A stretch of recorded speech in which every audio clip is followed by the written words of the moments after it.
A Seccional São Paulo da Ordem dos Advogados do Brasil, por sua Comissão de Infraestrutura, tem a honra de apresentar o webinar Programa de Concessões e PPP do Estado de São Paulo, evento organizado pela referida comissão, com apoio da Comissão de Cultura e Eventos da OAB São Paulo. Informamos que este evento compactua com os Objetivos de Desenvolvimento Sustentável, um pacto firmado entre a OAB e a ONU. Com a palavra, senhoras e senhores, o nosso ilustre Dr. Marcos Augusto Pérez, presidente da Comissão de Infraestrutura da OAB São Paulo. Boa noite a todos e a todas que nos acompanham nesse início de noite dessa segunda-feira. Hoje eu tenho o prazer imenso de receber aqui na Comissão de Infraestrutura da OAB de São Paulo a Tarsila Reis Jordão, o Maurício Endo e a Flávia Tâmega e também a Tamara, né, que é a secretária da comissão, para um debate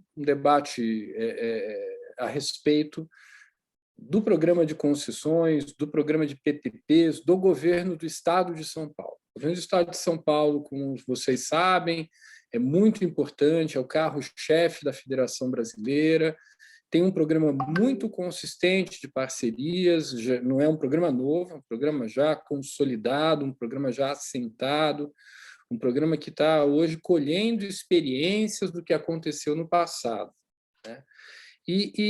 O governo foi buscar a doutora Tarsila dos Reis Jordão, né? Reis Jordão, desculpe, não dos Reis, Reis Jordão, né? Tarsila para comandar esse programa no governo do Estado. A Tarsila atualmente é subsecretária de parcerias do governo estadual e é professora da FGV. Mas Tarsila tem um currículo muito grande, é uma pessoa muito capacitada. Ela fez o doutorado dela pela Sciences Po, na França, ela tem mestrado na Sorbonne, ela foi pesquisadora do MIT, enfim, é alguém que o governo é uma cereja, né, que o governo do Estado de São Paulo fisgou para tocar esse programa aqui. Ela tem tocado com muita delicadeza, com muita maestria, no meu modo de ver. Então, Tarsila, obrigado, né, e um obrigado imenso por você estar aqui com a gente hoje, compartilhando as suas ideias e compartilhando informações a respeito desse programa.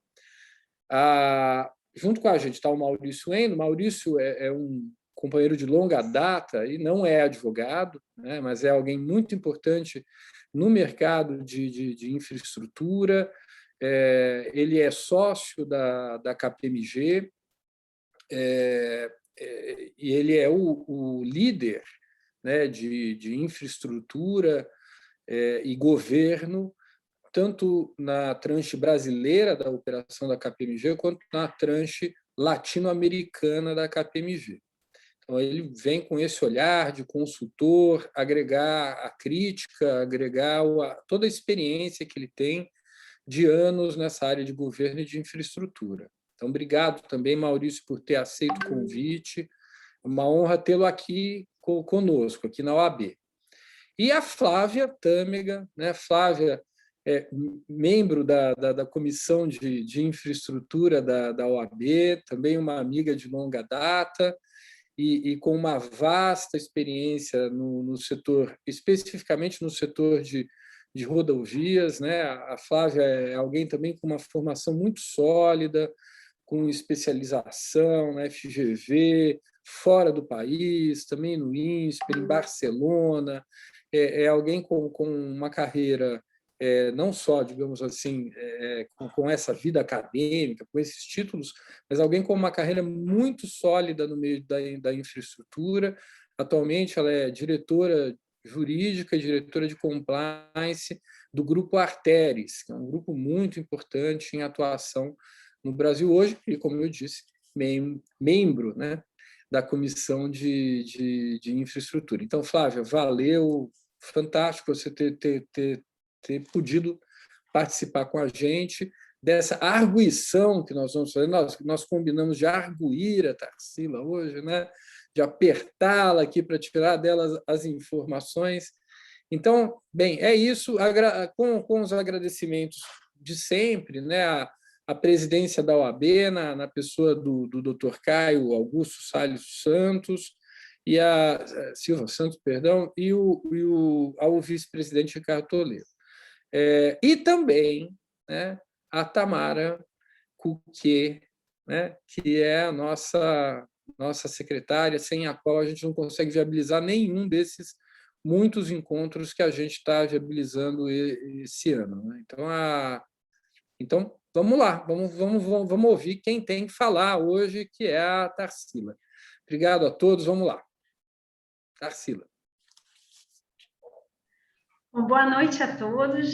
Queria agradecer muitíssimo o convite e as gentis palavras do Marcos, que é sempre, enfim, um amigo de longa data, sempre generoso e gentil nas suas palavras. Obrigada pelo convite, é um prazer estar aqui, vai ser um prazer ser arguída por esses colegas painelistas tão especiais, né? A Flávia, o Maurício, um prazer estar aqui com vocês hoje à noite. Queria agradecer a oportunidade de estar conversando com a Comissão de Infraestrutura da OAB, né, presidida pelo Marcos, que a gente já vem discutindo essa possibilidade, né, Marcos, há algum tempo, e finalmente esse momento chegou, de modo que estou bastante ansiosa para ser arguída por vocês. Eu vou compartilhar um pouco uma apresentação de forma bastante sucinta, vou passar para facilitar a visualização de vocês a respeito do programa de parcerias do Estado de São Paulo, que, como o Marcos pontuou e é sabido de todos vocês, é um programa bastante longevo, né? Um programa experiente, um programa que já deu tempo de aprender várias das lições aprendidas em função do seu histórico de contratos, né? Já foram assinados 44 contratos no programa de parceria do Estado de São Paulo, mobilizando a imagem quase 100 bilhões de reais em investimentos privados, com uma diversidade de setor bastante importante, de modo que, institucionalmente, a gente já sente ali a capacidade técnica, a capacidade institucional de dar vazão à necessidade de um programa sólido muito grande no Estado de São Paulo. Eu queria chamar a atenção para vocês que, atualmente, nós temos 20 projetos em estruturação, e é importante para aqueles que, eventualmente, já tenham visto essa apresentação 1 ano ou 2 anos antes, que esses 20 projetos vêm sendo substituídos, né? A gente tira 5 e sempre chegam mais 5 para substituir, o número tem sempre sido 20 nesse sentido. Numa mudança, talvez, ou uma diferença aqui do histórico, que embora a gente veja consistentemente o setor de mobilidade e transportes ainda prevalecendo, aquele número anterior de 70 e poucos %, hoje ele está um pouco menor, porque o Estado de São Paulo tem ampliado as suas possibilidades em concessões, em parcerias, justamente trazendo a experiência que foi desenvolvida nesse setor de transporte e mobilidade, de modo que, atualmente, a gente tem um programa de parques robusto, tem lazer, entretenimento, educação, utilizando aí essa experiência em outros setores. Mas o começo ele é muito relevante, e foi ele que nos deu aí subsídios institucionais técnicos para avançar nessas novas frentes, né? Não dá para falar do programa de parceria do Estado de São Paulo sem lembrar, né, os grandes feitos que o Programa Paulista de Concessão, que a Flávia conhece também, tem angariado aí projeto a projeto, né, sempre com revoluções incrementais, mudanças regulatórias que a cada projeto a gente vem absorvendo e tentando avançar, que isso é um apanhado de várias dessas mudanças que aconteceram ao longo da 4ª etapa do Programa de Concessões Rodoviárias, fazendo mudanças regulatórias, mudanças em prol da financiabilidade dos projetos, e que foram objeto de conquista, né? Quer dizer, a cada programa a gente primeiro teve o fundo de Private Equity guidando, no projeto de PIPA, que foi ali o final do primeiro ano de gestão, novidades apareceram em termos de sucesso, que é justamente a entrada de um fundo soberano, né, que foi o fundo de Singapura, e isso continua, né? Agora eu queria ressaltar qual é o próximo projeto da fila e que fecha essa quarta etapa do programa rodoviário de concessões rodoviárias, né, de concessões paulistas, é justamente o projeto do lote litoral, né, um projeto desafiador, com toda uma delicadeza ali política e um ativo que era diferente em relação aos outros ativos da quarta rodada, porque ele não compreendia já um ativo objeto de uma concessão a expirar, né? Ele aqui é um projeto que não há ainda pedágios, a implantação pela primeira vez de uma malha concedida inteiramente, sem a estratégia que foi utilizada para o caso que decorreu da Entrevias, a Via Paulista e o próprio Pipa, né, que era Centrovias, incorporando novas trechos rodoviários que estavam sob a operação do DR. Aqui não, aqui é um último projeto do programa que se beneficia de todas as mudanças que aconteceram por meio do programa, mas que tem esse desafio adicional. A gente publicou o projeto, agora já vai fazer, sexta-feira passada fez uma semana, né?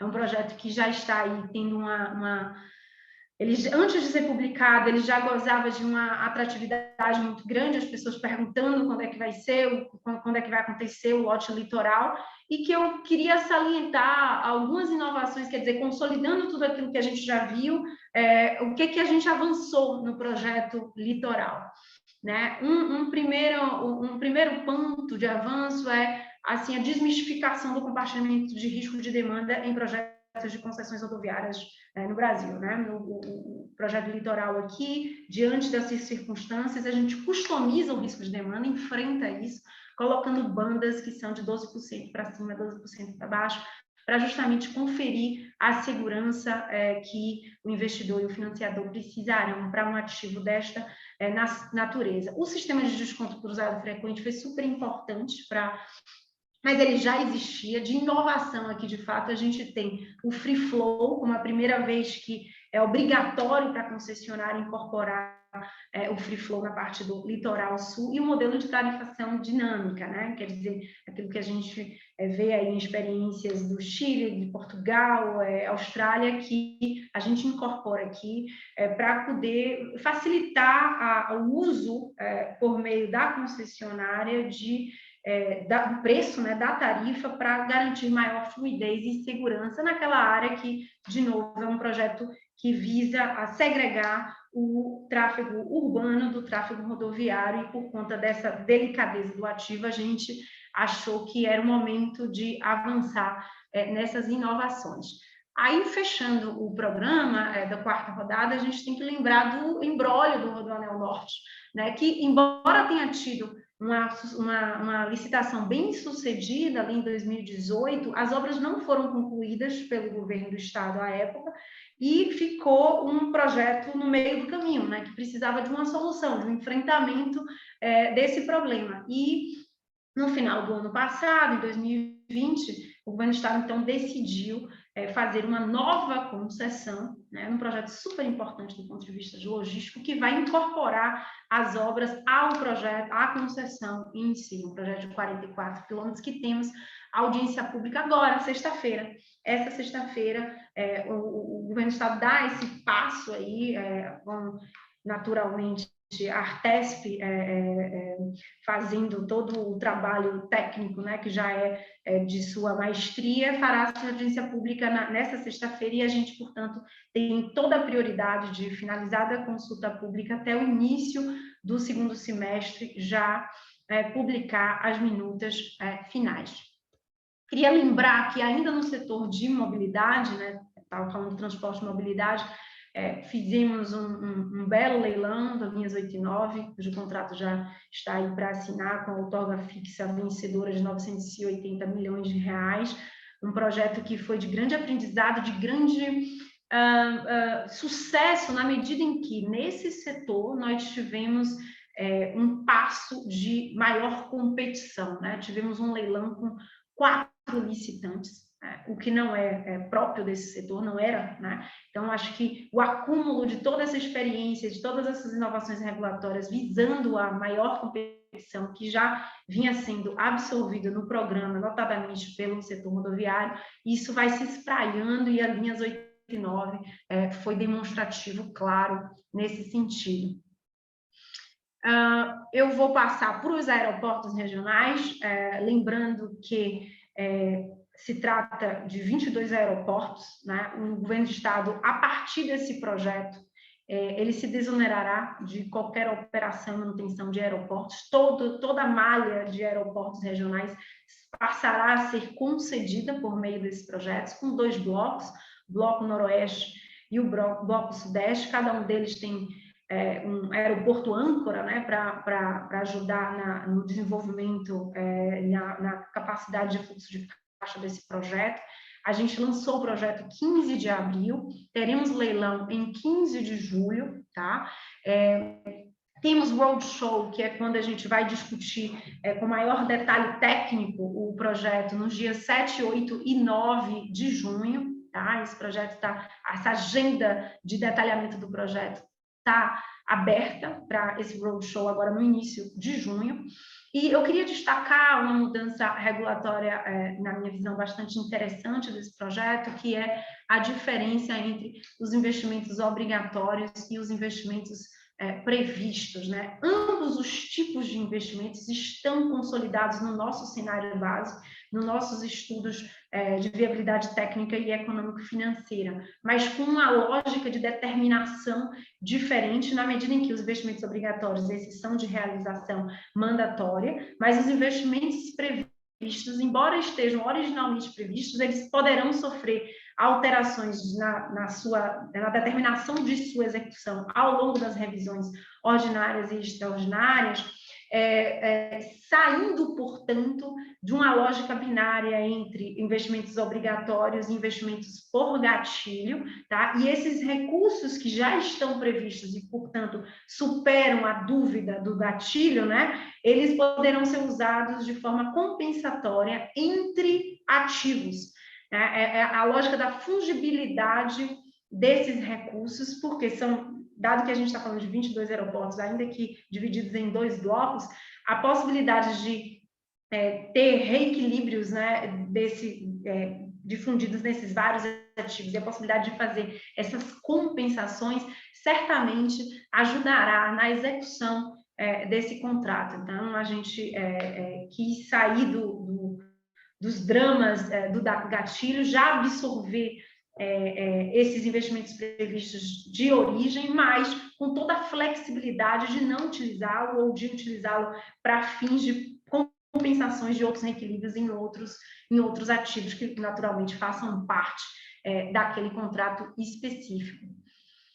Aí eu queria passar rapidamente para o projeto de Travessias Paulistas, cuja audiência pública ocorrerá agora, quarta-feira, um projeto de característica eminentemente social, né? Lembrando que aí a gente tem uma situação bastante precária, né, desse transporte, que é o transporte diário de 55 mil passageiros, né? Assim, muita gente que todos os dias utiliza essas travessias e que, portanto, não poderiam ficar reféns da qualidade, da precariedade, da segurança atuais, né? Então, esse projeto tem fins de melhorias importantes para esse usuário, com um CAPEX estimado de 240 milhões, que, portanto, faz para toda a revitalização, trazendo muito mais profissionalismo a esse tipo de transporte, né? Ajudando também na parte turística do estado. A gente pretende soltar a consulta pública em junho desse ano, para que a publicação do edital ocorra no início do segundo semestre. As novas escolas, que é o projeto de PPP social hoje no estado de São Paulo, nós estamos prevendo aí a construção e toda a parte de facilities de 60 escolas, que dialoga diretamente com a necessidade da ampliação das escolas em tempo integral, né? A Secretaria de Educação tem como meta essa ampliação e até ficar integralizado para toda a rede, né? Essa ampliação do ensino integral, e o resultado óbvio disso é a necessidade de novas escolas, nesse sentido, de escolas adaptadas ao ensino atual, né, o ensino contemporâneo. Então, essa readaptação desses edifícios escolares vão ser objeto de uma PPP essa que também incorporar como estudos adicionais o modelo de cogestão, que é um modelo que a gente está testando, né, mas tudo isso será feito em bloco. Estamos em fase final de contratação do BNDES, que será o nosso advisor aí nessa estruturação da única PPP social que temos hoje na carteira, tá? Eu vou passar rapidamente para o programa de parques, né? O programa de parques de São Paulo já ganha experiência, né? Porque nós já vamos para o 7º parque concedido. Fizemos o Parque do Caminho do Mar, fizemos Jardim Zoológico e Botânico, agora vamos lançar Cantareira com Horto Florestal e já havia outros projetos de parque na gestão anteriores. Então, hoje a gente tem um programa de parque bastante consolidado.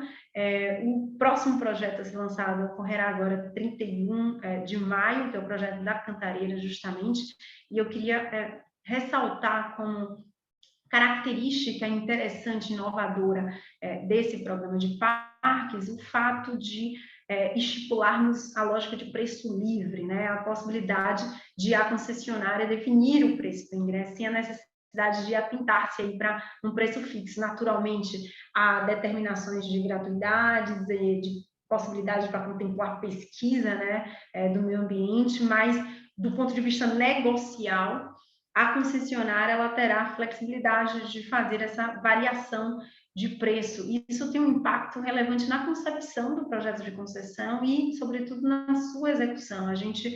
O impacto direto é o esvaziamento, justamente, das hipóteses de materialização de riscos que desencadeariam reequilíbrios, né? Como a demanda não há tarifa regulada e o próprio concessionário regula esse valor de acordo com sua demanda, de acordo com a sua visão de negócio, esses riscos eles terminam sendo o alcance da materialização do risco é muito mais passado para o concessionário, restringindo, portanto, esse contato aí entre poder concedente e concessionário no aspecto de mais litigioso, né? A gente imagina que esses contratos serão executados de forma muito mais harmoniosa em função disso.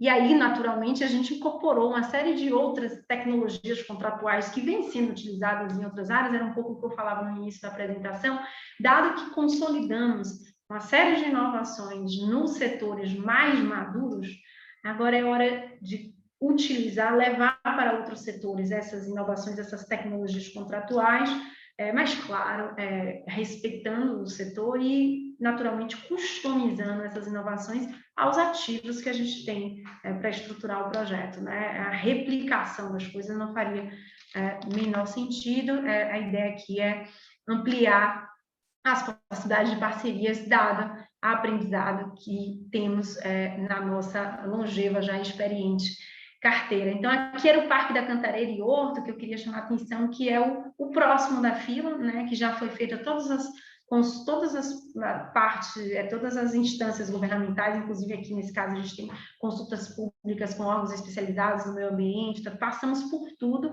e agora, dia 31 de maio, publicaremos o edital para mais um leilão de parques. E era isso, agradeço muitíssimo novamente, estou à disposição para responder as perguntas dos senhores. Bem, obrigado, Tarsila. Eu achei que tivesse congelado aqui.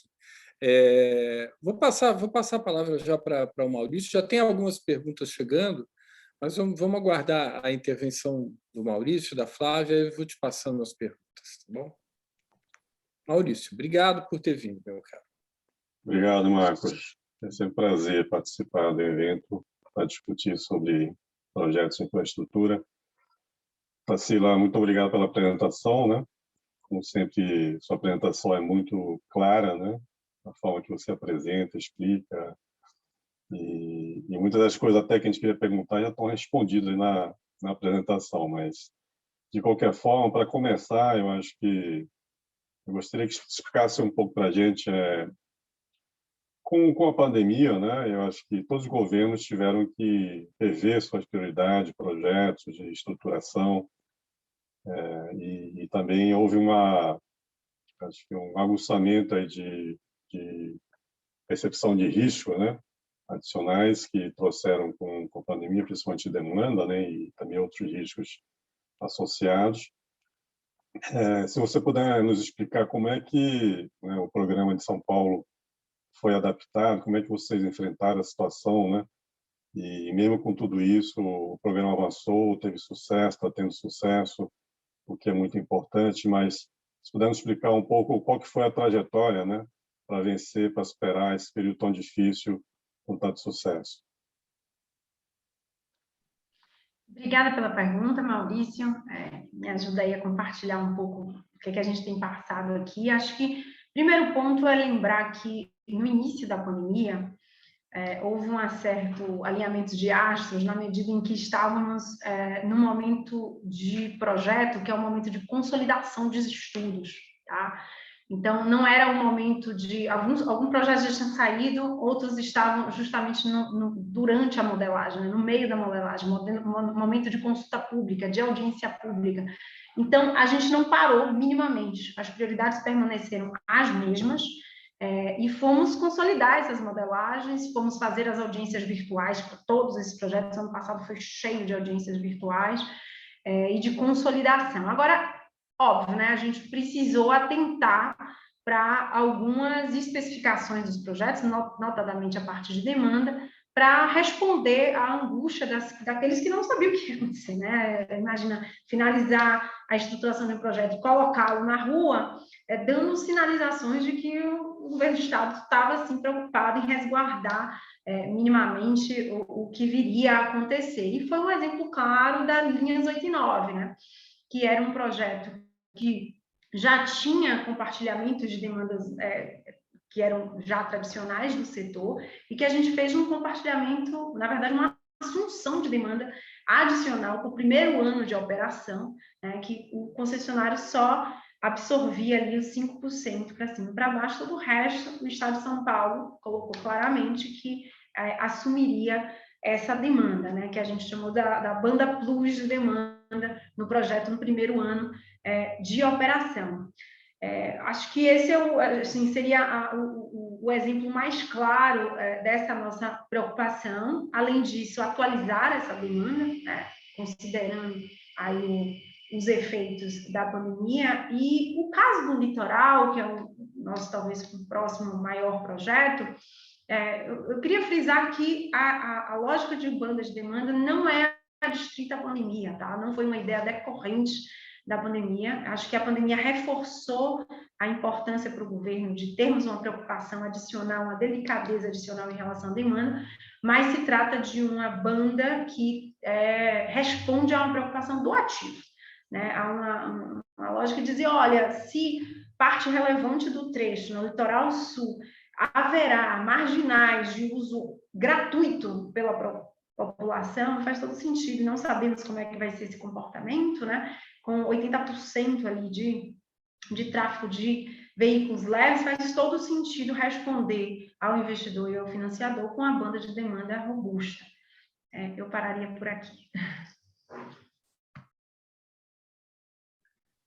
Obrigado. Algo mais, Maurício? Flávia? Olá. Oi, Marcos, Maurício, Tarsila, tudo bem? Prazer imenso estar aqui com vocês hoje para esse bate-papo. Também gostei muito da apresentação, muito clara. Eu já tinha dado uma olhada no material para me preparar para esse debate hoje. E, como sempre, a Tarsila apresentou de maneira muito clara. Muitas das perguntas já foram respondidas ali. Mas o que eu queria assim, provocar um pouco, Tarsila, assim, a gente não consegue falar de concessão e PPP sem mencionar o Estado de São Paulo. O Estado de São Paulo foi pioneiro em concessões. A gente, o Grupo Arteres, né, na verdade, está nas concessões do Estado de São Paulo desde o início, desde 98, 2000, lá na primeira etapa de concessões, e aquela etapa foi a primeira realmente que desbravou esse universo de concessões que acabou se seguindo ao longo dos anos. E a gente já tem, então, dentro do Estado de São Paulo, um histórico amplo de modelos, né, que foram evoluindo. Acho que nós, como operadores aí do direito e da infraestrutura, temos a obrigação de evoluir com a regulação, né, porque aprendemos muito com o que passou. Naquele momento lá atrás, a gente tinha um risco gigante, não tínhamos players ainda, operadores de rodovias, estou citando um exemplo de rodovias aqui, e a coisa foi amadurecendo a ponto de hoje a gente ter um modelo de contrato muito bem estruturado, com cláusulas matriz de risco muito bem alocadas. Então, eu queria fazer essa primeira pergunta para você. O que o governo do Estado de São Paulo aprendeu ao longo dos últimos 20 anos, né? Como que a evolução regulatória aconteceu ao longo desses 20 anos e quais os mecanismos e cláusulas que vocês acham que foram essenciais para manter o programa de concessões de São Paulo atrativo para os investidores? Flávia, muito obrigada pela sua pergunta, que é uma pergunta assim, bastante ambiciosa, no sentido de né, ter um aspecto histórico relevante, né, que traz o porquê do programa bem sucedido. Ele decorre de né, tem um histórico por trás dele.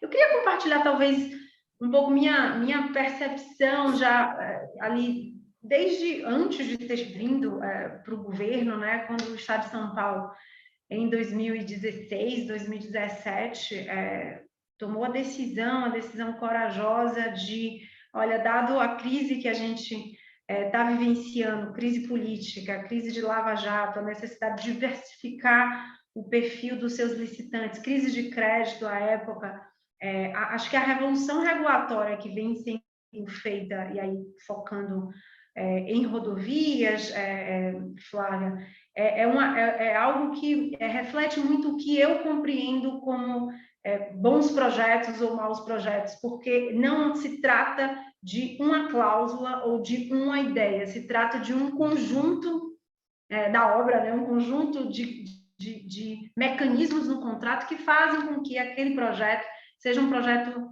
equilibrado, né? Um projeto que gere confiança. Então, acho que o aprendizado principal, na minha perspectiva, é de que não há uma só ideia ou um excelente ativo, que essas coisas isoladamente não se colocam de pé e não são resilientes o suficiente para que a execução desse contrato funcione. Então, acho que um conjunto de cláusulas, né? E a gente pode citar várias, você conhece muito bem, desde a revisão ordinária, determinação de metodologia clara para a indenização de extinções antecipadas de contrato, né, as possibilidades de o próprio projeto pagar seus reequilíbrios por meio de pedaços das suas receitas, e aí você tem uma estrutura de contas para isso. Engraçado, porque a gente está utilizando isso em parques, né, não com receitas da lógica de outorga variável, mas com, enfim, tem... o que mais? Acho que a clareza, né? A gente esse é um aspecto que, para mim, na minha formação, eu tenho visto que tem sido uma melhoria, que ao invés de estruturarmos contratos com redações que digam lá na frente a gente vê como resolve, né? E deixar amplo e aberto para que a solução venha numa mesa de negociação no futuro, a previsibilidade, a gente fala muito assim de, olha, não importa tanto a verdade pura, né, ou a melhor solução possível pura, mas o que importa é dizer o que é, qual é a solução, deixar clara qual é, o que vai acontecer, mesmo que o que for acontecer, mesmo que essa solução, essa decisão não seja eventualmente a melhor, mas ela é a melhor nas circunstâncias que foram tomadas, mas ela precisa ser dita, né, com objetividade. A gente fala muito, vocês todos sabem, academicamente, na lógica de os contratos são incompletos, né? É preciso que esse contrato se desenvolva ao longo do tempo e consiga dialogar com as novas circunstâncias, os novos contextos que se apresentem. Eu acho que uma coisa que o Estado de São Paulo tem feito e tem aprendido é dizer o seguinte: tudo bem que contratos são incompletos, são mesmo, é impossível prever tudo, mas contratos incompletos são diferentes de contratos incompetentes, né? Contratos que que não trazem os instrumentos de previsibilidade suficientes para poder contextualizar esse momento de modificação de forma mais segura, né? De forma mais objetiva. Eu acho que esses são alguns exemplos de lições aprendidas que a gente precisa aprimorar e continuar consolidando, né? Porque lembrando que a história é sempre feita de vais e vens, né? Então, assim, todas essas mudanças que são consolidadas e que continuam sendo aprimorando, a gente precisa repetir esse discurso e defender essas mudanças, né? Para que não haja retrocessos, ou que pelo menos as evoluções, os progressos sejam sempre maiores do que os potenciais retrocessos. Muito bom, obrigada, Tarsila. Muito bem, Flávia. Mais alguma questão? Vocês estão muito bonzinhos com ela. Não, se você quiser, acho que tem pessoas que fizeram perguntas aqui, depois a gente volta e fala mais um pouquinho. Tá bom. Tá bom. Tarsila, aqui tem duas questões aqui do Ricardo Russo. O Ricardo é um advogado membro da comissão e fala: oi, Tarsila, tudo bem? No caso do projeto Litoral Paulista, a demanda das demais concessionárias também serão enfrentadas nos contratos já existentes?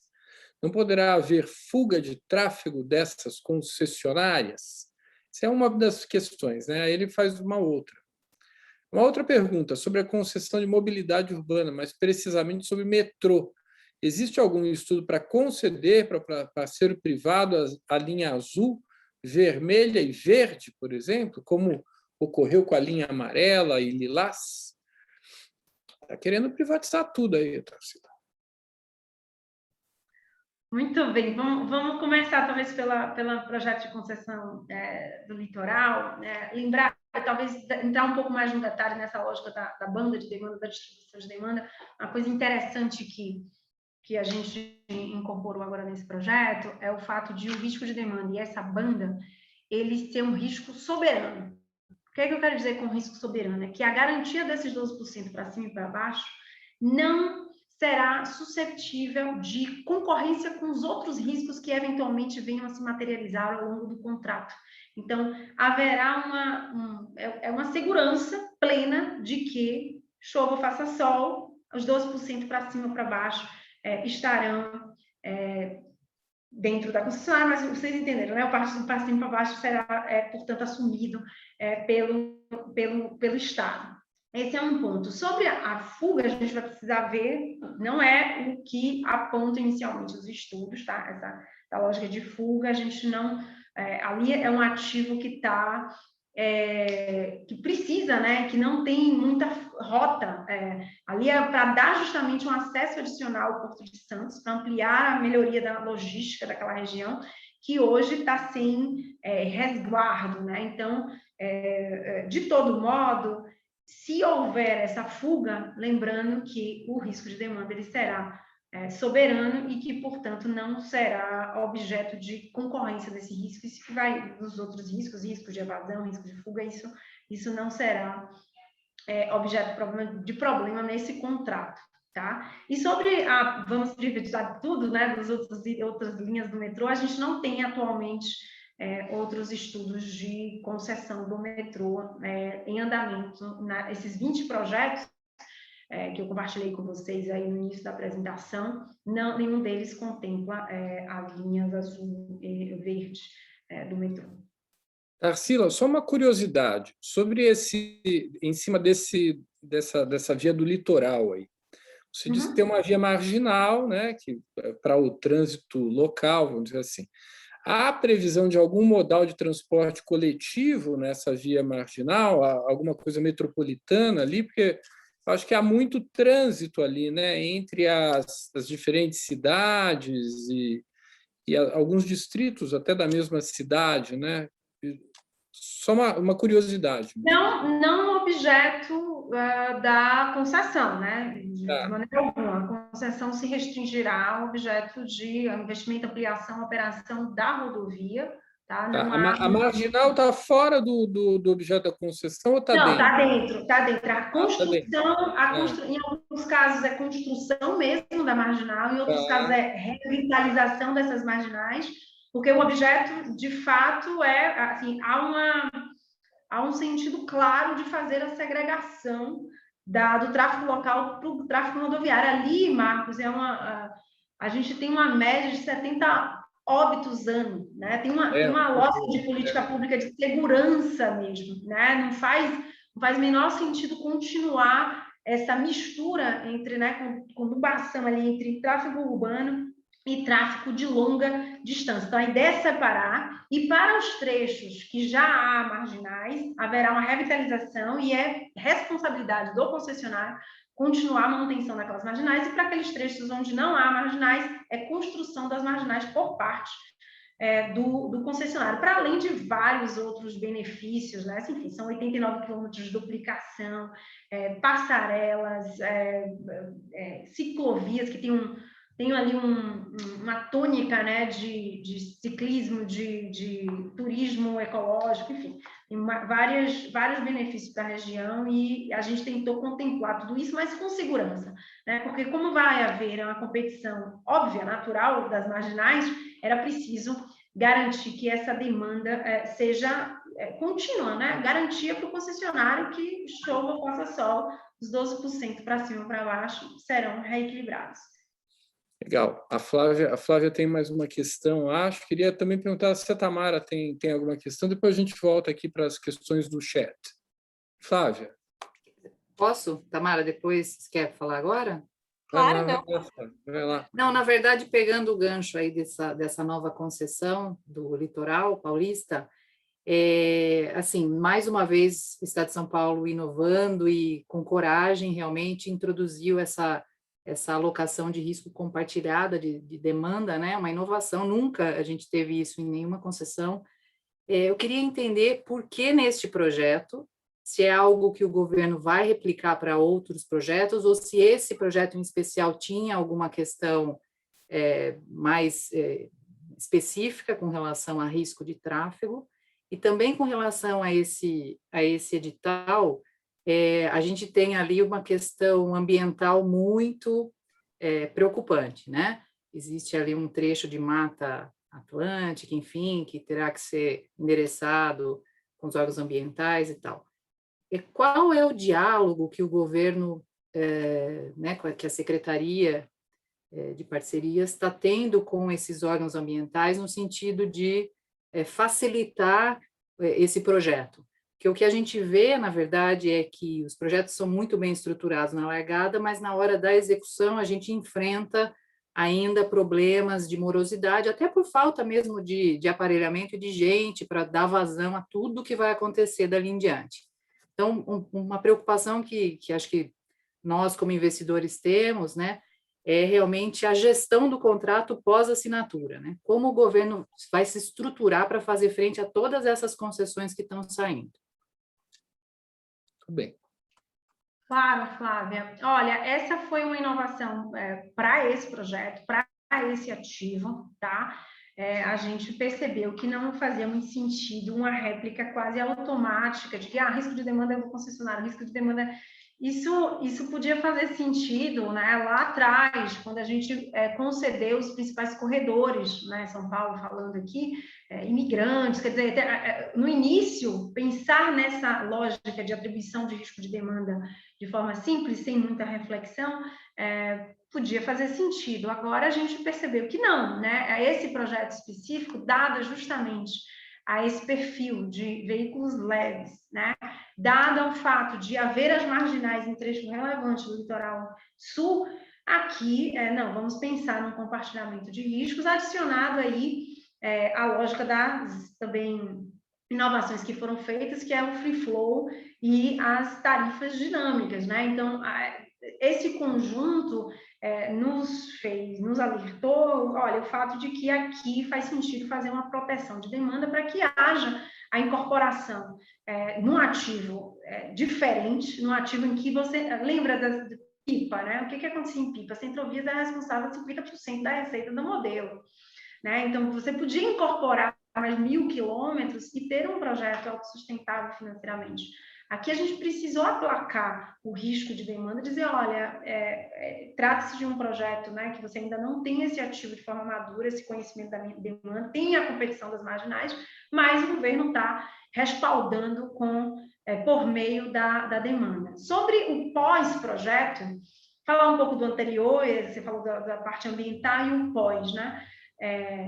O anterior, lembrar que o Estado de São Paulo ele sempre se subsidia bastante de estudos técnicos de alta qualidade, né? A gente utiliza os melhores advisors aí do mercado. No caso das concessões rodoviárias, você acompanhou bem, né? Que o IFC tem sido nosso parceiro. No caso das linhas 8 e 9 também foi a mesma coisa, com resultados muito expressivos, na medida em que os estudos são feitos com qualidade e com independência. Esses estudos com qualidade e independência consolidados por meio da Secretaria da Artesp, eles introduzem um diálogo com os órgãos responsáveis, né, pelo licenciamento, e aí você tem vários outros setores, né, desses órgãos pós-contrato, que dão muito mais tranquilidade de que há uma estratégia de licenciamento ambiental já posta, né, e há uma divisão de riscos a respeito dos aspectos ambientais também, não apenas posta, mas que dê segurança e objetividade, que é o caso, por exemplo, da elaboração do relatório de passivos ambientais, que ali você corta, né, você faz uma divisão, um divisor de águas daquilo que é da concessionária e o que é do poder concedente, sem uma discussão posterior sobre qual é o fato gerador do passivo ambiental. Quer dizer, a gente estrutura regulatoriamente essas divisões de riscos, tá? E o pós disso, naturalmente, com uma agência, que é a agência que tem aí 37 contratos, né? Com toda a sua expertise, né? Seu amparo institucional. Acho que vale aqui reforçar o papel. Se a gente tem desafios nas outras áreas de governo de execução do contrato, ter uma agência importante como a Artesp mitiga bastante essas nossas preocupações, mesmo que, obviamente, a gente esteja sempre aberto para aprimoramento, né, e necessidade de olhar depois. Mas acho que é isso, Flávia. Legal. Tamara?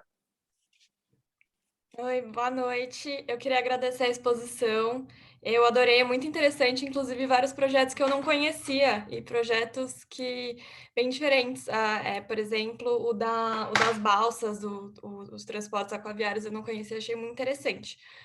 Mas a minha pergunta, na verdade, seria mais sobre modelagem em geral, porque eu sei que o projeto de construções de PPPs do Estado de São Paulo, ele é pioneiro em muitas coisas, principalmente nessas inovações das modelagens mesmo. Então, em várias questões, não só o free flow, né, enfim, que já foi falado, mas em questões de modalidades de garantia, de pagamento. Eu sei que vocês já introduziram faz tempo na modelagem, por exemplo, o acordo tripartite e outras inovações nesse sentido das modelagens, que eu queria, se possível, se você contasse um pouco mais de quais você acha que são as mais interessantes e que trouxeram, ou talvez mais importantes, para atrair financiamento ou para atrair, enfim, viabilidade dos projetos. Quais você achou mais interessante nesse sentido e contar um pouquinho mais para a gente, se possível, por favor.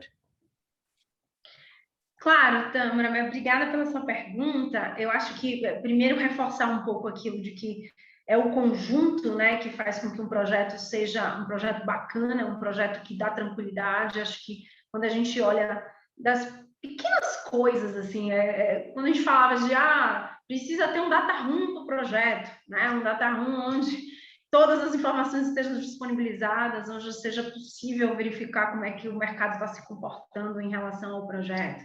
Ou, precisa de tradução dos documentos, uma coisa que hoje parece boba, né? Parece óbvia, mas que são pequenas inovações que ajudam nessa interlocução.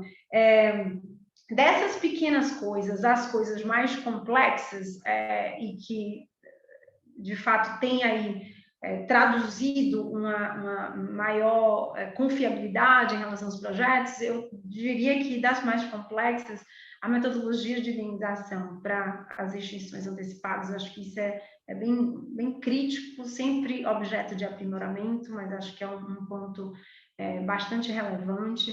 Acho que o uso da arbitragem sem deslumbramento, quer dizer, a arbitragem não vai resolver, a gente não quer, a gente nem quer fazer arbitragem, mas o hábito de colocar esse tipo de cláusula de forma ordinária, né, de forma comum, saber que isso não é um passo inovador, que isso é mais um passo necessário para poder transmitir a confiabilidade que o investidor precisa. Eu acho que tem coisas que são bem simples e que são bem críticas, como ter tempo para estudar os projetos. Então, sair de uma lógica de 45, 60 dias, que imagino era feito lá atrás, e partir para 120 dias, acho que é meio básico, né? É bobo, mas é crucial. É bem fundamental, pedra fundamental para as coisas.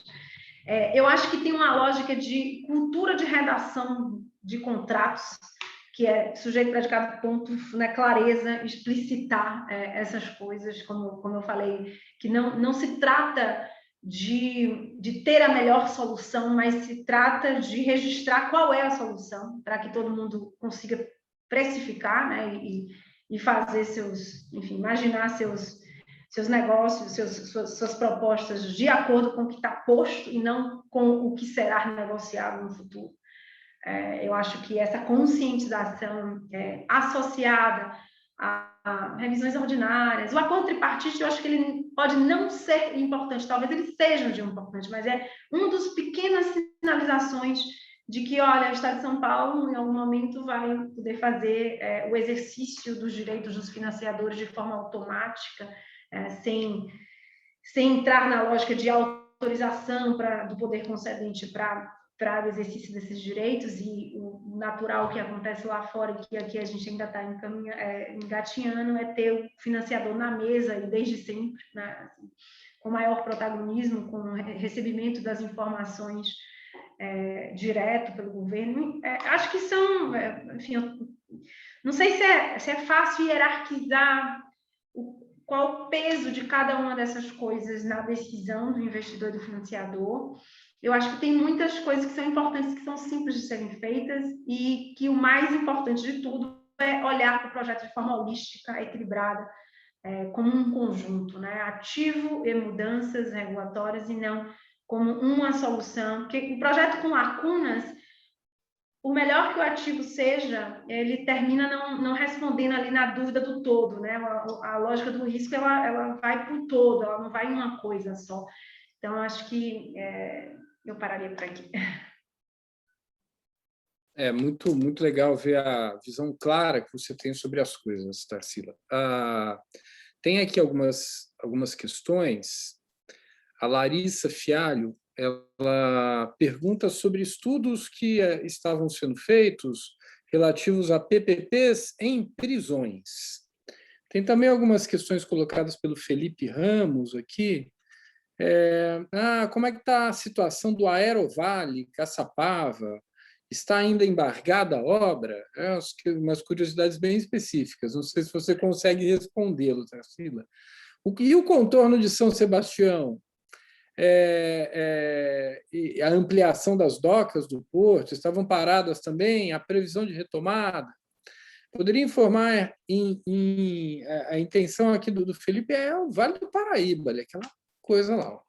Poderiam me informar, em médias, quantos serão os investimentos do governo do Estado para obras do contorno de São Sebastião, Caraguatatuba, nos anos de 21 e 22?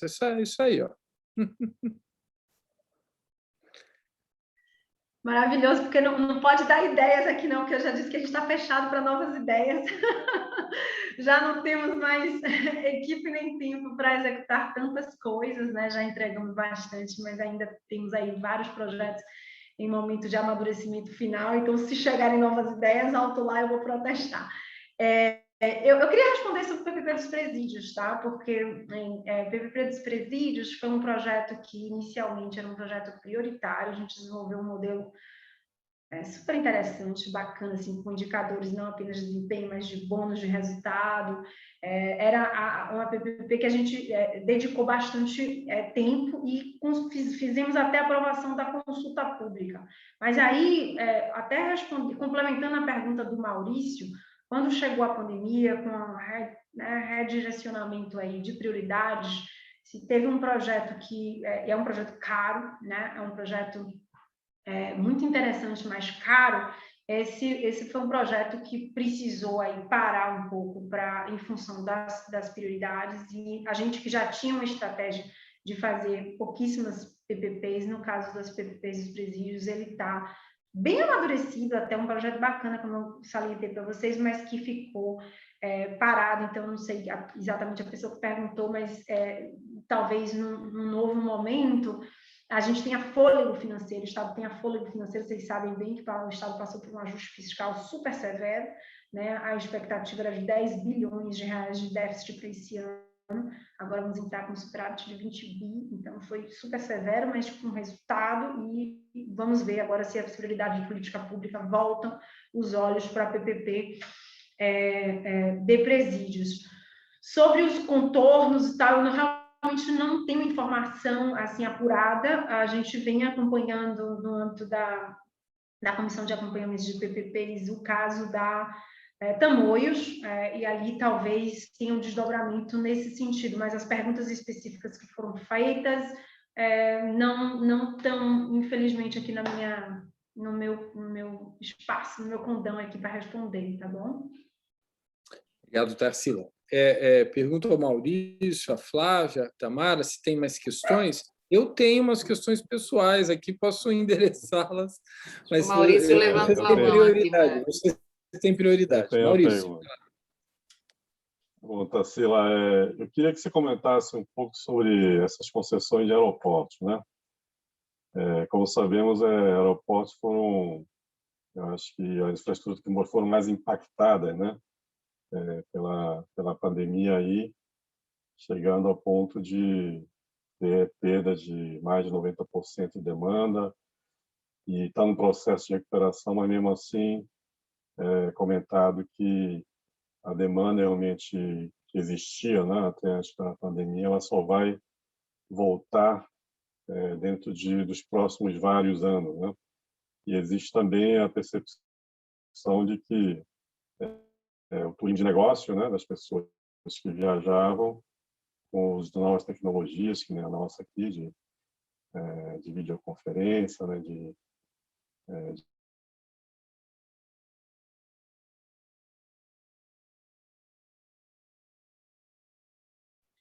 O Maurício travou para mim, eu não sei se para vocês também.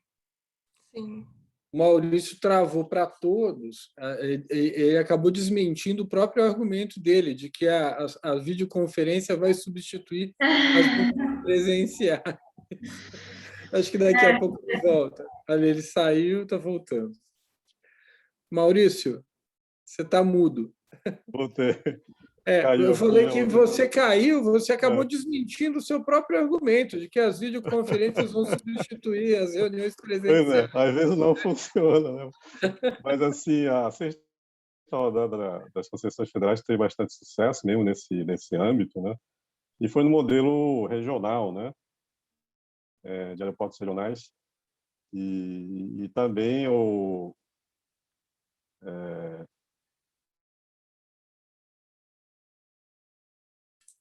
eu acho que ele travou de novo. Travou de novo. Mas, se você me permitir, Marcos, eu posso começar a responder. Acho que deu para... Acho que sim. Deixa eu ver aqui, espera um pouquinho, Tarsila. Acho que tem... Aqui não temos... Enquanto o Maurício se reconecta, deixa eu te colocar uma... Ele está se reconectando já. Maurício, se você quiser, acho que de repente tirar a imagem, né, para fazer aqui. Vou tirar a imagem aqui para melhorar. Isso. Mas só concluindo a pergunta, assim, como é que o programa de concessões de aeroportos de São Paulo se difere, né, do programa de concessões de aeroportos do governo federal? O que existe no programa de São Paulo de diferente em relação ao que foi feito nos aeroportos regionais aí do governo federal? E que tipo de concorrência, qual é o tipo de concorrência que vai acontecer? Qual é a forma de concorrência que vai acontecer aqui? Obrigada pela pergunta, Maurício. Acho que sobre o aspecto da demanda, eu queria falar que a gente teve uma preocupação de, desde o início do projeto, ter uma demanda, assim, fazer estudos de demanda de forma bastante conservadora, né? Nada de imaginar aquelas curvas de demanda super otimistas e não era uma premissa para a gente ter bastante realismo nessas previsões de demanda, bastante critério, assim, de olhar e de entender que aqui podia ser um terreno pantanoso, né? Precisava ter cautela nesse sentido. Daí, a resposta dos leilões do governo federal foi uma resposta que nos deixou bastante entusiasmados, né? Muito bom ver o Brasil tendo um programa de aeroportos, né, cujos leilões foram tão bem sucedidos no momento, né, a gente estava ali na segunda onda super difícil de pandemia, e eu acho que isso, em boa medida, foi resposta ao setor, que já vem se consolidando, que já vem amadurecendo, que já trouxe ali sinalizações de que é um setor que dá respostas para o momento, de modo que, para a gente, foi uma excelente notícia imaginar que se trata de um setor ávido pelos projetos, e aqui, mesmo com um perfil totalmente, né, diferente, que são os aeroportos regionais, com cidades bastante pujantes, com ativos ali de movimentação bastante interessante, dado que a gente está dentro, né, no interior de São Paulo. Então, assim, a gente está com uma expectativa bastante positiva. Foi ótimo ter tido o sucesso dos leilões federais antes, para poder testar, de fato, né, concretamente, como o mercado estava vendo o setor neste momento, e a gente está com uma expectativa bastante positiva em 15 de julho. Eu acho que o que tem de diferente? Tem, primeiro, um olhar de voos regionais, né? Quer dizer, uma lógica que precisa ser compatibilizada com o que acontece em São Paulo, principalmente considerando a qualidade das nossas rodovias, né? Os contratos têm esse olhar de delicadeza. Toda a estrutura de contas que o governo federal passou a usar, a gente já usava aqui, que é tudo dentro da própria Artesp, e a gente utilizou esses mecanismos, e o que eu expliquei um pouco mais cedo, que é essa diferenciação entre os investimentos previstos, os investimentos obrigatórios, que, como se tratam de 22 aeroportos divididos em 2 blocos, são 11 ativos, né, em cada um dos blocos, as possibilidades de desequilíbrios, em termos factuais, deve ser muito alta, né? Então, esse uso fungível desse estoque aí de créditos e débitos nos parece que é um ponto adicional interessante para que a execução desses contratos aconteça de forma tranquila. E falando de concorrência, aqui as possibilidades de bidar nos dois blocos, a gente vai ter leilão em viva voz também, com a possibilidade, inclusive, de quem não ganhou em um poder bidar no outro, porque vai ser tudo simultâneo, tá? Os 2 blocos serão abertas as propostas simultaneamente, e isso vai ampliar, vai deixar o jogo aí mais interessante no momento. Pode ganhar os dois? Pode. Pode, então é bom, é ativo. Eu acho engraçado quando o governo faz, não o governo do Estado, mas qualquer governo, né, faz os blocos de licitação e fala, não, só pode ganhar um. Mas ele reduz a atratividade do ativo, né? Sim. E, de certa maneira, ele dá pretexto para o mercado se organizar, né? É horrível isso, né? Pode ganhar os dois, e aí até para desconstruir justamente esse incentivo, mas gerar um incentivo contrário, Marcos, é que é o seguinte, se em um dos blocos houver o percentual, a diferença de percentual que é 10% do primeiro para o segundo, e abrir viva voz para um, o outro automaticamente vai abrir viva voz também, mesmo que não tenha tido. E aí o segundo lugar de um vai poder bidar no outro também em viva voz. Né? Então, quer dizer, aqui é a tentativa de... Tem um mecanismo de yardstick competitivo. Por aí, para poder fazer quem se arrepender na hora vai poder bidar de novo. Legal, bacana. Muito interessante. Muito interessante. Deixa eu Bem, a gente não gosta de passar muito do tempo, viu, Tarsila? Mas eu queria te fazer, eu separei aqui algumas questões e queria te fazer pelo menos uma delas. E eu vou ficar com uma, vai ficar com uma que é mais estrutural. Eram duas mais pontuais e duas mais estruturais. Eu quero fazer uma questão, uma que me parece mais estrutural.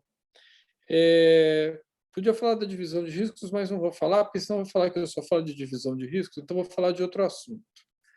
Então, eu vou falar do sistema penal desses contratos, né? Do sistema de multas, do sistema de penalidades. A gente vê que esses contratos de concessão no Brasil eles têm evoluído, mas o sistema penal ele ainda é um sistema antigo, né? A moda antiga, né? Muito ainda baseado, às vezes até na área de rodovias, então é assim, como se fosse um grande contrato de obra, né? Então, tem buraco, como é que fez o pavimento, como é que não fez, tal. Então, o que gera na prática da vida das agências, assim, uma atividade, um custo, né, de ficar montando processo, de ficar processando tudo isso enorme, né? Para as empresas concessionárias também um custo enorme, que não está focado necessariamente na qualidade do serviço, está focado simplesmente na aplicação ou não aplicação de uma determinada penalidade. Sistemas que não admitem, por exemplo, ajustamento de conduta, sistemas que não admitem que a purgação, não estimulam a purgação da mora como um elemento atenuante do cumprimento da própria obrigação.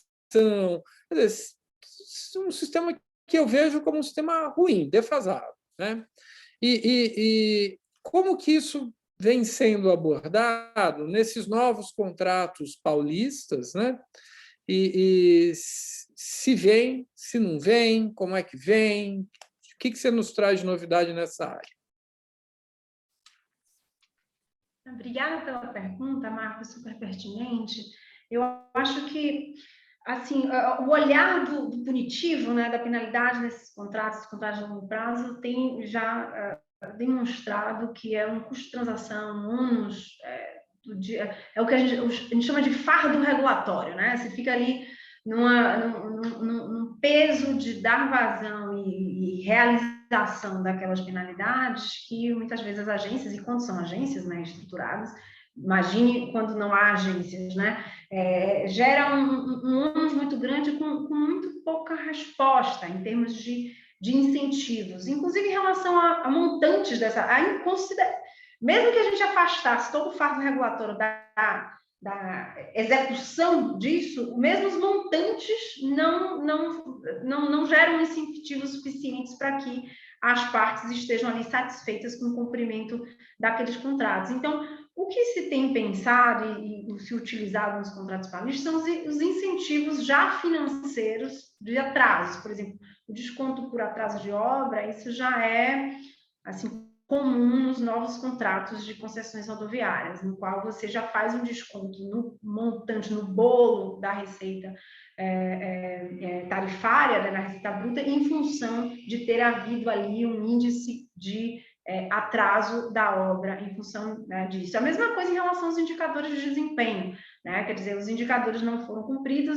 a gente já desconta direto na receita, com todo o cuidado de também aquela coisa, já não estar cumprindo bem, se você exaurir todo o fôlego financeiro da concessionária, aí vai ficar mais difícil ainda ela se recompor e voltar a prestar um serviço de qualidade. Então, tem que ter um pouco esse equilíbrio. Mas, para além da discussão ali de quais são esses incentivos dentro do contrato que a gente vem implementando, e desses que eu dei exemplo para ti, que é o próprio contrato já retirar das suas receitas, ou ele mesmo pagar de forma líquida alguns desses reequilíbrios, eu acho que tem uma lógica também de cultura, sabe? De execução contratual, de cultura do olhar regulatório, do olhar do que a legislação de fato está dizendo, como a gente pode dizer que ela está dizendo.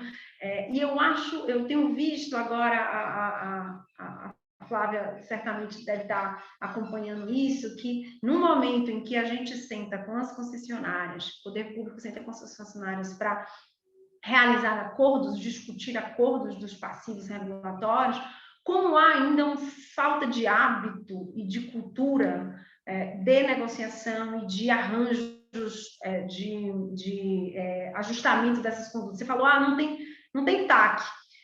Eu acho que mesmo se tivesse, a gente ainda tem um caminho longo de desenvolvimento de forma ordinária, desse hábito de compor, né? Hábito de sentar na mesa de forma transparente, equilibrada, tranquila, sabendo que é possível sim transigir, e por que não, né? E por que não fazermos isso de um jeito assim, mais cotidiano, sabe? Eu ainda sinto um distanciamento muito grande, e aí, lógica do contraditório ampla defesa, é processo para lá, processo para cá, processo para lá, processo para cá, sem uma atitude mais convergente, e acho que não assim, eu nem atribuiria uma culpa de nenhum dos lados, acho que é um ponto de cultura mesmo, ou talvez até da nossa formação profissional e acadêmica, que em regra é muito linear, né? Ou uma formação no direito, ou uma formação dentro de um escritório, ou no poder público, sem ter visto o outro lado. Quer dizer, essa falta de dança das cadeiras me parece que aumenta o vale, né, entre as duas partes na mesa e dificulta que esse desenvolvimento de cultura de negociação e de menor punitiva, embora a gente tenha propagado isso no discurso, ainda não foi incorporado na nossa experiência prática. Acho que está na hora da gente avançar nesse sentido também. Eu concordo com você, Tarsila. Acho que é um grande ponto aí para a gente pensar para o futuro. Existem discussões técnicas simples, assim, razoavelmente simples, que acabam gerando um desgaste, uma perda de energia com troca de correspondências e posicionamentos que a gente poderia, numa mesa de discussão, uma mesa técnica, eventualmente com a presença de um mediador ou algo do tipo, a gente tentar convergir para uma solução rápida, que, na verdade, o atraso gera muitos prejuízos, também, obviamente, para o interesse público, mas também para o investidor que está ali alavancado, pronto para fazer a obra e não consegue, porque o projeto não foi aprovado por A, B, C, por algum motivo. Então, são questões que a gente poderia, de forma mais rápida e dando vazão aí, é um pouco daquilo que a gente falou da gestão contratual, né? Tornar a gestão mais eficiente, ágil, eu acho que é o grande desafio agora para o futuro, para esses contratos novos que estão aí. Muito legal. Bem, Flávia, já que você está com a palavra, então faça sua despedida aqui para a gente partir para encerrar o evento. Tá ótimo. Então, acho que era isso, Tarsila. Super obrigada pela sua apresentação, foi super esclarecedora. Eu acho que o governo de São Paulo tem aí projetos muito legais, assim. Eu fiquei muito interessada nos outros, muito embora a Arteris só seja um player de rodovias, eu, assim, como cidadã, eu tenho muito interesse nos outros, naquele das escolas, eu achei lindo aquele projeto, então muito bacana mesmo esse portfólio de vocês, parabéns pelo trabalho que você tem desenvolvido na secretaria, realmente é exemplar, assim, a gente se enche de orgulho de vivenciar isso, né, na nossa infraestrutura. Então, parabéns, espero, assim, continuar contribuindo também para a infraestrutura, participando dessas discussões, acho que é muito importante, acho que o governo se abriu também para o debate, para ouvir os investidores, para saber como melhorar a atratividade dos projetos, então, só agradecer mesmo, e, assim, abrir esse diálogo para a gente construir realmente uma gestão eficiente, eu acho que é o grande desafio agora para o futuro. Tá bom? Obrigada. Obrigada, Marcos, Maurício, Tamara. Legal. Maurício, sua última participação. Ele vai travar de novo? Ele fica lá direitinho até o momento de ele começar a falar. Bem, Tamara, então, enquanto o Maurício se ajeita lá, sua última participação. Então, tá. Eu queria agradecer de novo a sua participação, a sua disponibilidade por vir contar para a gente. Acho que é muito importante ter esse acesso realmente, enfim, a transparência do programa de concessões PPPs, o acesso a vocês que estão cabeceando o projeto, é muito importante. Eu acho que a sua apresentação, que foi tão clara, como a Flávia já falou, ela explica por que o programa de concessões PPP de São Paulo é tão bem sucedida, né? Claro que é uma equipe inteira e, enfim, mas realmente a gente entende por que São Paulo tem tanto sucesso, porque que é fruto de muito trabalho e, enfim, segurança jurídica, estabilidade e planejamento, e tudo que o Marcos gosta de falar toda hora, a gente vê aqui no programa do Estado de São Paulo, então eu fico muito feliz de ouvir tudo o que você contou para a gente, e agradecer a sua participação mais uma vez. Beleza, Tamara, obrigado. Maurício, vamos lá, vamos ver se você Vou ser consegue. bem breve. Hoje está difícil aqui. Tchau, tchau. Priscila, muito obrigado aí pela sua apresentação, suas respostas, né? Conforme eu falei, muito claro, você é muito objetiva e é super didática em tudo que você explica, né? Muito obrigado, acho que deu para entender bastante sobre detalhes sobre o programa, né?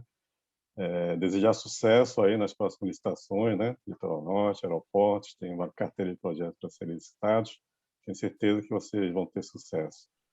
E, Marcos, obrigado aí pelo convite para participar desse debate. Obrigado, Flávia e Tâmara também pela parceria aí. Gente, Flávia, obrigado. Foi ótimo, foram poucos minutos, a gente podia ficar mais tempo aqui, não falta assunto. Tarsila, obrigado, fantástico, Maurício. Enfim, sabe que eu tenho um amigo que é presidente de uma concessionária, e ele se queixa, porque ele diz que o maior departamento que ele tem é o departamento jurídico. E então, essa questão que eu te fiz, Tarsila, acho que tem a ver com... Talvez eu nem deveria tê-la feito aqui na OAB, né? Porque, de certa maneira, eu estou prejudicando meus colegas. É o seguinte, as concessionárias têm que dedicar um pouco menos de atenção a essa parte jurídica, né? Então, a gente tem que mudar um pouco. A modernização dos contratos passa por você criar mecanismos até que tornem a nossa atividade dos advogados que trabalham nesse setor mais inteligente, né? Em vez de ficar aí contestando, não teve direito de defesa, isso aí fica anos ali na agência, depois ainda vai para o judiciário, né? E a agência está ali executando R$200 mil de multa e fica 20 anos e não recebe os R$200 mil de multa, porque não, quando ela vai receber, a concessionária já até quebrou. Então, eu acho que a gente precisa, e conte com a OAB, conte com a comissão aqui, acho que a gente precisa pensar de maneira sistemática nessa questão do sistema penal desses contratos. Isso é um dos pontos, outros a gente vai discutir em outras oportunidades. Mas, assim, agradeço muito, muito, muito você ter estado com a gente hoje, nessa segunda-feira, dia frio aqui em São Paulo, à noite. Você tem os seus afazeres no governo, tem a sua casa, tem os filhos, tem marido para cuidar, ainda tem marido para cuidar. Eu falo do marido porque o Eduardo Jordão, que é marido da Tarsila, é um amigo íntimo. Posso dizer que é um amigo íntimo, porque eu convivo com ele desde que ele é bem jovenzinho. E tenho muito carinho por esses dois. E obrigado, Tarsila, por ter aceito esse nosso convite. Eu que agradeço, foi um prazer, muito obrigada pela gentileza de sempre, Marcos, obrigada, Maurício, obrigada, Flávia, obrigada, Tâmara, pelas perguntas. Não me senti arguída, me senti muito tranquila e contemplada pelas perguntas de vocês, foi muito bacana. Espero que a gente tenha novas oportunidades, acho que a gente tem muito assunto nesse sentido para discutir de fato, Marcos, acho que todo o papel do direito dentro da área de infraestrutura, né? O papel do direito na nossa burocracia estatal, que foi tão formada por atores que vinham do direito, então essa própria concepção do direito dentro do Estado, e agora o gestor aí totalmente amedrontado pelo próprio direito que ele criou, e que ele, nossa, a situação está bem complicada, acho que tem sido um desafio para todos nós desenvolvermos infraestrutura no Brasil, de modo que eu parabenizo a iniciativa da OAB de fazer essa discussão, né, de forma consistente, para que o advogado deixe de ser o advogado especialista em criar mais outros problemas e passa a ser advogado de transação, né? Advogado que faz negócios, né? O direito da infraestrutura é o direito administrativo dos negócios da infraestrutura. Então, essa visão sendo aí difundida e consolidada, certamente vai dar também mais respaldo para aqueles gestores que estão ali em dúvida de como agir, com o apoio de vocês, com essa nova visão do direito. Eu acho que de fato vai ajudar ao setor de infra. Obrigada mais uma vez, foi um prazer estar aqui com vocês, tá bom? Ótimo. Então, a todos, agradecendo a todos que nos acompanharam até agora,